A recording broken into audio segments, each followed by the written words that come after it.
What up, everybody? Welcome back to Pro Publications YouTube channel. This channel we talk about zines and DIY publishing. My name is Rich. For those of you guys who don't know, I publish a comic book zine anthology called Feral Comics. Here's a quick video on that.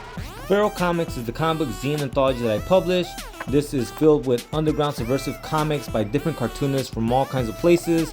We are always looking for new contributors and do pay for contributions.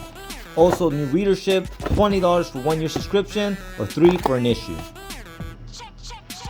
And today's topic is about these gimmicks that comic book companies do to lure people in.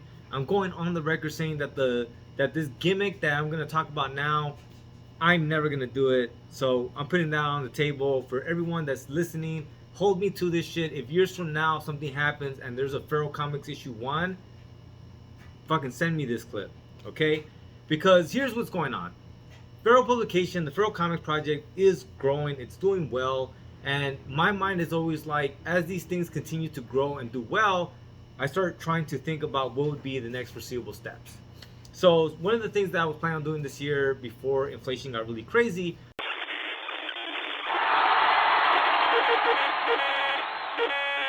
was I thought we were ready to make a comic book that looks like the comics that you would find in your everyday comic book shop. So as of right now, this is the DIY comic that I self-publish. Right? It's filled with underground cartoonists from around the world, very DIY aesthetic. But in my mind, to get it onto more shelves and to get into the hands of more people and to get it more widely accepted by the greater population, I told myself it needs to look something that people are used to. People can see that and resemble a comic book, and in their mind tell them, yeah, that's a comic book. That's what a comic book should be, right? And so this was something that I wanted to do this year. But when I started seeing how inflation was going and everything, and people were being laid off and all this other stuff that I keep reading about, I told myself maybe that's not the time now, because in order to do that, I would have had to have raised the prices on the yearly subscription as well as on the individual sales. And in a moment like this is not a moment that I want to raise prices on anybody, especially since raising the prices wouldn't have put more money into artists' their pockets, right? This was more for the print quality. I think that the love and support that the Feral Comics project has been gaining up to this point has literally been on the premise of this thing that's very DIY, it's very counterculture, and it's very pro-artist, pro-representation.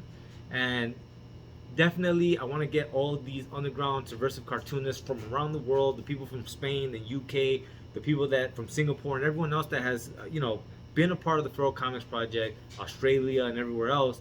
Like, I want to get that art into more places, and I want to spread it out fucking just as far and wide as I can, right? And so I do think that eventually we're going to get to that moment, but I definitely don't want it to be at the expense of the readership. So that's kind of why I stopped myself from doing that this year. But nonetheless, I contemplated something when I thought about that, and that was, would I be relaunching Feral Comics, right? So it would be like, there was the Feral Comics issue 1, but that was from the zines, and then we have Feral Comics issue number 1 now that it looks like this. And I thought about it and I said, that's a fucking gimmick that a lot of comic book companies do, right? So like, this is a prime example. So this is Blue Beetle issue number 1 from DC Comics Rebirth. This right here is issue number 1 of Blue Beetle for the DC Comics Rebirth. Now when you read this issue number 1, it tells you that this issue number 1 will be concluded in issue number 1 of Blue Beetle.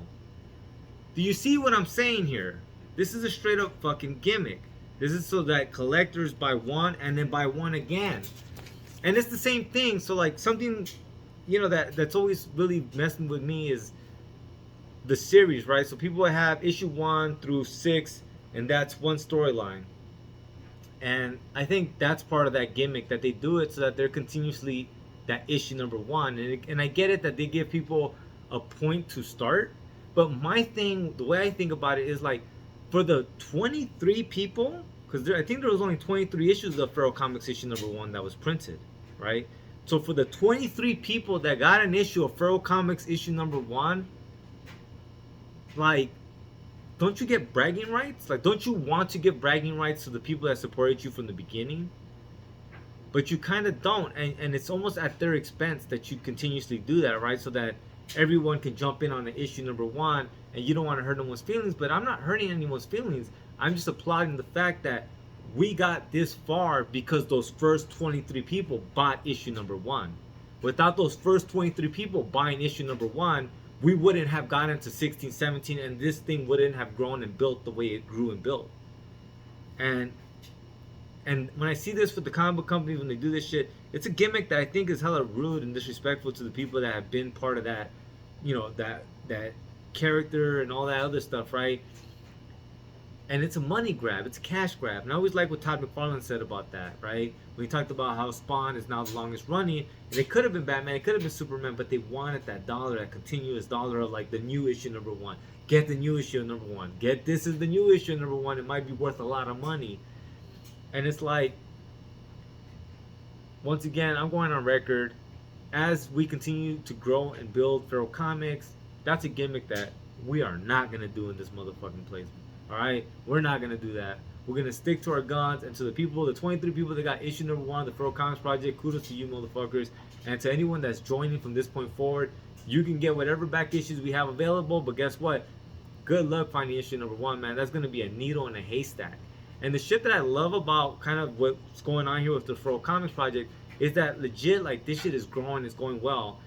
And, like, I can foresee, like, years from now, one of the people that has issue number one being like, this is issue number one of the Feral Comics Project. They're on issue whatever the fuck we're on, you know, and, like, and just tripping out, right? Like, the humble beginnings, right? Like, I always love when I hear about how Love and Rockets was a fucking zine, or I hear about how Matt Groening's career really started with his zines, and it's like let's bring that back, man. Let's do that.